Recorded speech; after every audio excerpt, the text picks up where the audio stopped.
X-Play, the center of the gaming universe. Today on X-Play, we go hands-on with Devil May Cry 4, and we'll unleash the power of the Devil Bringer. We'll give our review of Supreme Commander Forged Alliance, and see if this real-time strategy lives up to its predecessor. And we go head-to-head to find out what we can expect from Sony in 08, and if the PS3 is set for a huge comeback.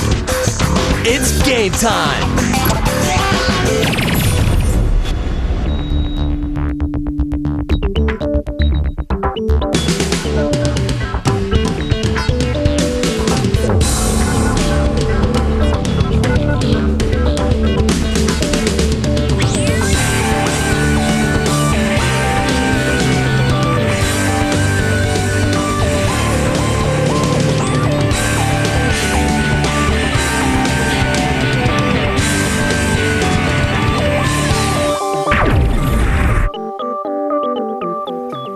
Hello and welcome to X-Play, TV's most watched video game show. I'm Adam Sessler. And I'm Morgan Webb, and we are coming to you from the G4 Studios in Los Angeles on Wednesday, January 16th. All right, on today's show, we go hands-on with Devil May Cry 4 for some high-speed kills, insane combos, and to meet our new protagonist, NerOh. Plus, we get our RTS on and fire off our review of the new expansion for Supreme Commander Forged Alliance. Is it an epic success or maybe just an epic fail? Then get ready to go head-to-head as we sit down with our esteemed colleagues to find out what Sony can do to take over the world in 2008. And thanks to the strike, the gaming industry is poaching writers. We're going to see what happens when Quentin Tarantino goes to the land of Hyrule. But first, let's go over to Adam for all of the top stories with today's gaming update.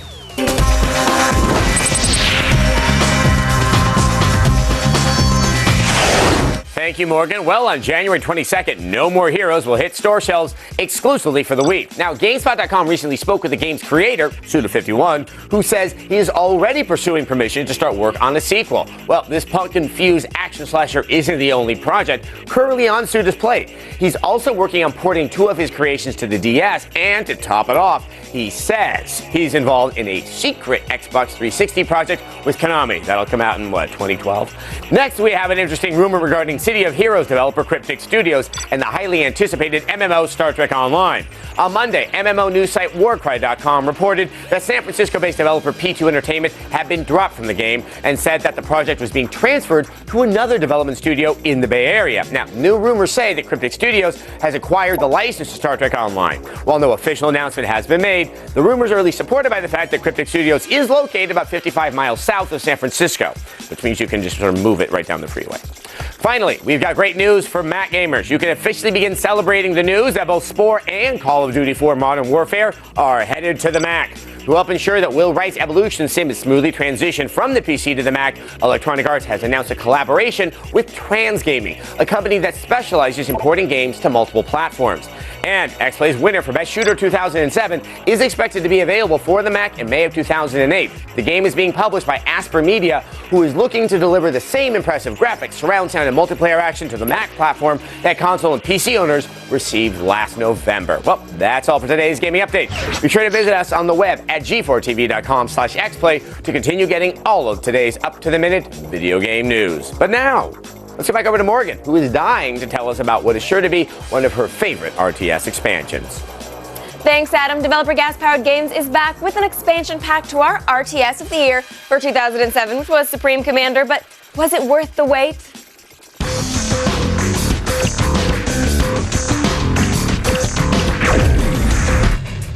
Fire up your ACUs. Start hoarding your energy en masse. Supreme Commander Forged Alliance is here for the PC. It's about damn time. We've been waiting for a follow-up to the original Supreme Commander since, well, we finished the original Supreme Commander, which was pretty recently. But if you think this is some kind of quick cash-in, think again. The previous Supreme Commander is a highly detailed RTS that requires lots of patience and planning, but rewards you with a deep gaming experience. You take the control of an Armored Command Unit, or ACU. It's a Warwalker, it's a construction unit, and it can cut potatoes in 4 different ways. You might remember veiled threats of a new enemy. Well, they've arrived.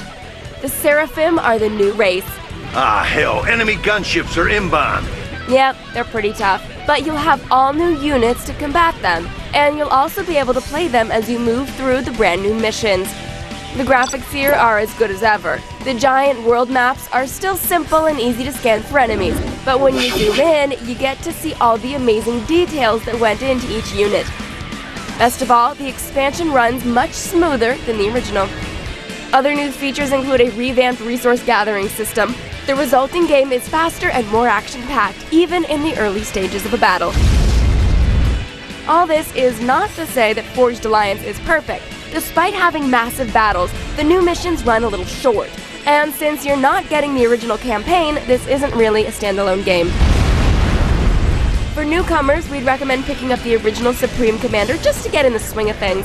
But for series veterans, this is the almost perfect expansion you've been hoping for. Supreme Commander Forged Alliance earns a 4. This is a glorious day. Out of 5. We are big fans of Supreme Commander, so it was nice to see this expansion wasn't a money grab. Sadly, these striking Hollywood writers are still a long way from any paydays that, while some of them are on drug-fueled binges, others are turning to the non-guild work of writing for video games, even auteurs like Quentin Tarantino.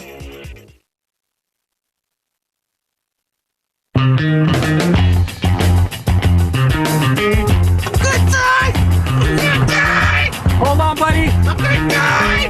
Hey, give me your hand. Sorry, Link. I can't believe she killed me. Who the is that? Hey, you cancel that right now. You're hurt. You're hurt real bad, but you are not dying, Tingle. Hey, who's the tough fairy? Huh? Who's the tough fairy? You are. You're a tough fairy. God, all this blood is scaring the crap out of me, Link. I'm gonna die, I know it. Now, I'm taking you to the rendezvous, and Ganon is gonna get you a doctor, and that doctor's gonna fix you up, and then you're gonna be okay, right? Now say it. I'm gonna be okay. Say it. I'm gonna be okay. Say the damn words. I'm gonna be okay. Take me to the hospital. I can't take you to the hospital. You have to take me. This body out of this sidewalk is not. I take care of myself. I'll see thing, Link. Hold on, Tingle. Before you know it, we're gonna be back in Hyrule. We're gonna be hanging out with Zelda and the girls, drinking a few brews, and we're all gonna laugh about this, Tingle, right? We're gonna laugh about it. But you're not gonna die on me. I'm hungry. Let's get a taco.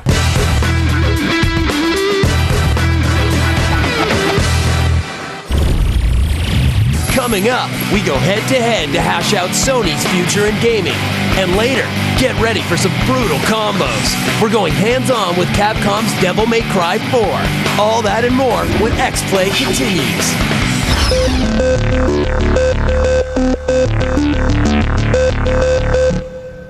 The games have just begun this January. Nothing to lose, but a lot to gain.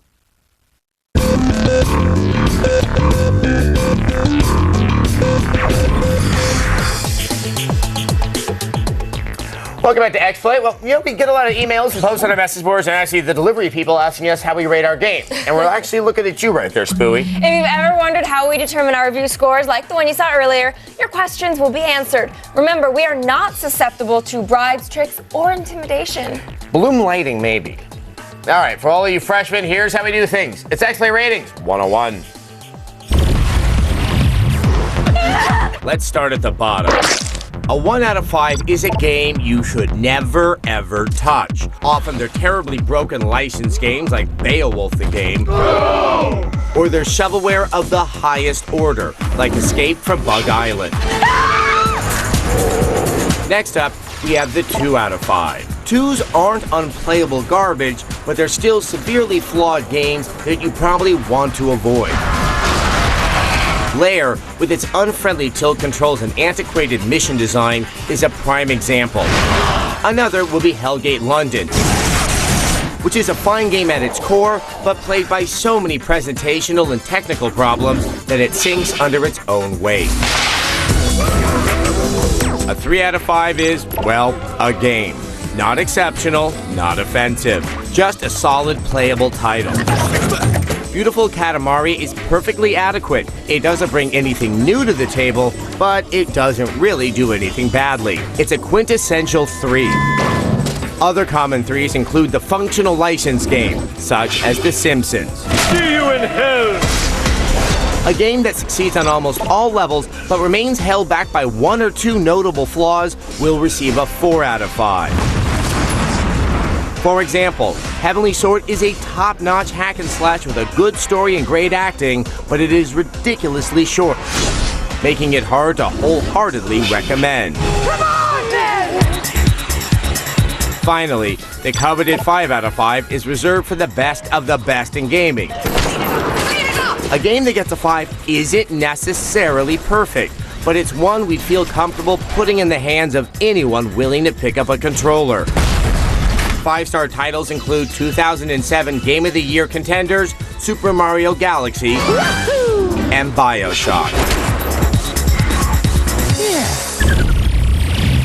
Now remember, you can access all of our reviews anytime on our website. That's g4tv.com/xplay. Now, when we come back, we're going head-to-head and find out what's in store for Sony in 08. And later, we reunite with Dante when we go hands-on with Devil May Cry 4. But first, let's find out who are the new Billy Mitchells. Here are the worldwide leaderboards for Pac-Man Championship Edition.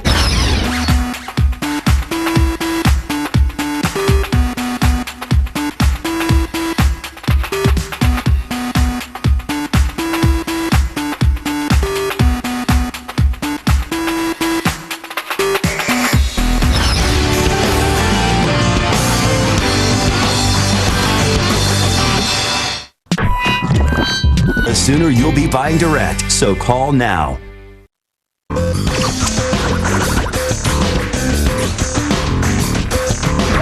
I'd like to play Guitar Hero and Rock Band, but I'd rather not pay $170 for the bundle of Rock Band. So instead, I'm wondering if there's anywhere where I could get just the guitar controller, and if so, will that controller work for all the games or only a few?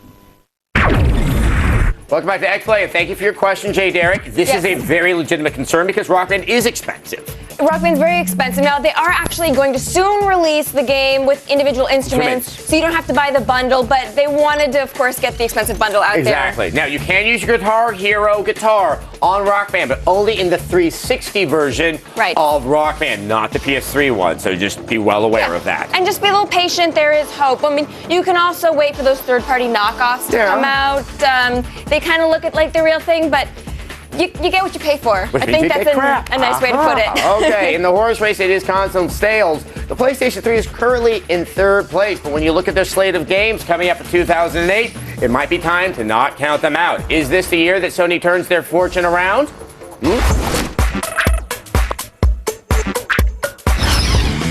After a turbulent beginning, Sony's PlayStation 3 picked up some steam towards the end of last year. With the PlayStation Home service and the long-awaited Metal Gear Solid 4 headed our way, will this finally be the year where the PS3 finally lives up to its full potential? We ask our panel of esteemed video game journalists in today's Head-to-Head. My guest tonight, our writer for Complex Magazine and CrispyGamer.com, Paul Semmel. Also joining us, associate editor from Destructoid.com, Chad Conselmo. Welcome to the both of you. Now, Chad, is this the beginning for Sony's big comeback? I mean, they did have a rough start in the beginning, but then we saw releases like Uncharted, Heavenly Sword, and Ratchet & Clank at the end of last year, and there's more coming, obviously, in 2008. Yeah, I mean, I think this is a good start. I'm just a little nervous about the future releases because, I mean, they have Metal Gear Solid and Final Fantasy, but there's not like a huge slate next year. Really, you don't think that, say, also with Killzone, hopefully Infamous will be coming out, that won't be sufficient to be able to get gamers excited about buying or buying more games for the PS3s they own? Yeah, I think that their number one thing they need to do is drop the price. I mean, games aside, they really need to drop the price because if the PS3 is coming off of the PS2, which is one of the most successful consoles ever, I mean, if it's not this successful so far, they obviously need to change something. All right, now, Paul, one thing I've also noticed is that Sony seems to be more adventurous than everyone else in having original IPs here at the beginning of their new system. That's sometimes a risky maneuver on their part because they're not trying to get people with established franchises. Do you think this is a safe direction for them? I actually think they've made a big mistake by not minding their back catalog better. I mean, the system's been out now for almost a year and a half, and so far we've only had one new version of a classic franchise, which is Ratchet. I mean, where's SOCOM? Where's obviously they're going to do God of War and some of the other ones, but I think they've made a major mistake. I mean, one of the things I think Nintendo really benefited from was by coming out and saying, here are all your favorite Nintendo games. Every single one of them is going to have a new one on the Wii within the first 18 months. And they've kept to it. And I think that's one of the reasons why that system is doing well. Now, of course, there are a couple of games out there that are sequels that do have some people's attention. One of them, obviously, as we spoke before, Metal Gear Solid 4 and Killzone 2, which really seems to be most notable for the graphics that they finally showed in the actual demo of it. Mm-hmm. Do you think that is insufficient to kind of wake people up to what might make the PS3 more unique in terms of how those games look? I actually don't think those are going to be the games that are going to be big. I mean, you got to remember, the first Killzone was terrible. Not because it looked bad, but because the controls were bad.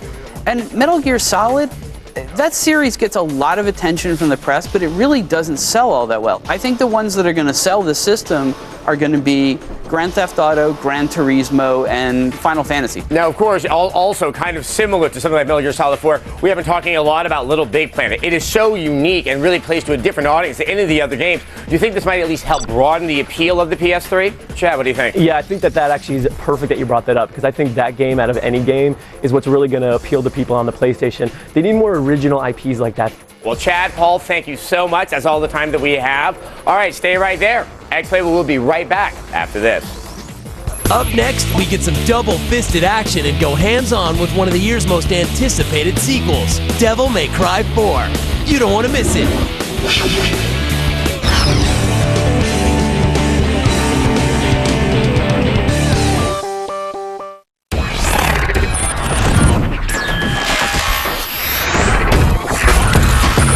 Show also available as a G4 podcast.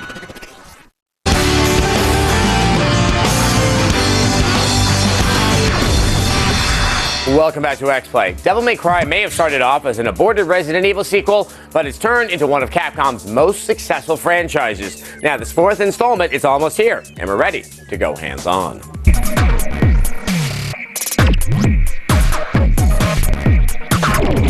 Capcom's Devil May Cry has been a Sony exclusive since its release in 2001. The series introduced Dante, a demonic mercenary with a thirst for blood and really cool hair. Now Devil May Cry 4 will hack and slash its way onto both the PlayStation 3 and Xbox 360. Joining us today is Capcom Director of Communications, Chris Kramer. Welcome to the show. Thanks for having me. All right, so how does Devil May Cry 4 tie into the series as a whole? And the whole, well, obviously it's the fourth game. There's sort of like a whole complicated scenario for the way the various Devil May Cry games lay out. Okay. Technically, Devil May Cry 3 was the first game, while Devil May Cry 1, then 2, and then 4. So you can tell these games were made in Japan. Yes, exactly. Well, you know, it's like Star Wars. You watch the fourth movie 30 years before you watch the first movie. Exactly. It's not quite that complicated. What we have with Devil May Cry 4 is it's picking up with a new character named NerOh, who's sort of like the focus in this game. So before the fanboys start crying, Dante is in the game. Okay, good. Dante is playable, and that's a big deal. I know that's a big deal for the production team. They want to make sure that people know that even though the focus, because we've moved to new platforms and new technology, they also wanted to have a new character with a new kind of game dynamic. But Dante, everyone's favorite Demon Slayer, is in the game and is playable. I mean, it's great to see you guys mixing it up a little bit. I know a lot of people, when they're like, oh, we'll just make the fourth game exactly like the first three, and it'll be, it'll be great. Everyone will buy it. Whereas this, you mixed it up a little bit. You brought a new character. So what are his abilities? NerOh's, the main thing that separates NerOh from Dante is NerOh has what's called the Devil Bringer. It's attached to his right arm, sort of this like demonic force that allows him to sort of reach out and grab enemies, as well as do very special attacks that sort of power up through the course of the game. So you'll be able to, for example, grab an enemy from across the screen and bring him to you. Yep. That kind of thing. That's pretty cool. And it works really well because the game dynamic of Devil May Cry 4 is stylish action, is what the team calls it. So it's all about like grabbing enemies, bringing them in, hitting them up in the air, hitting them with your sword, shooting them a few times, slamming them to the ground, and kind of setting up a number of combos.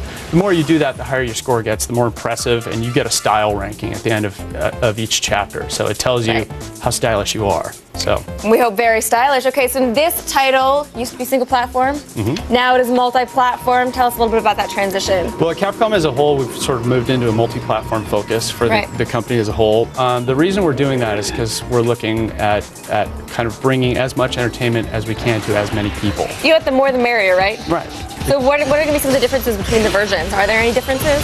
The game is exactly the same, so you'll play the exact same game on both the 360 and the PS3. People do not like missing out on content depending on the version. Right, yeah. So it's not like you're going to unlock one skin here or a different character or a different. But there are some differences. Yes, on the 360 you'll have achievements. Of course, everyone loves achievements. Yes, so that's a big deal for a lot of people. Yeah. On the PS3 they actually do an interesting thing where a portion of the game will actually install the hard drive. Which allows load times to be really, really fast. So. Awesome. Well, thank you so much for coming by. Devil May Cry 4 will be out on February 5th. Let's go back over to Adam. Well, that's all for today, but we have an all-new show tomorrow night at 8. Be sure to join us for a little FaceTime with Scott Steinberg, the VP of Product Marketing for Sony. Plus, X-Play's own resident badass, Mr. Shark, stops by to throw down the Halo 3 gauntlet.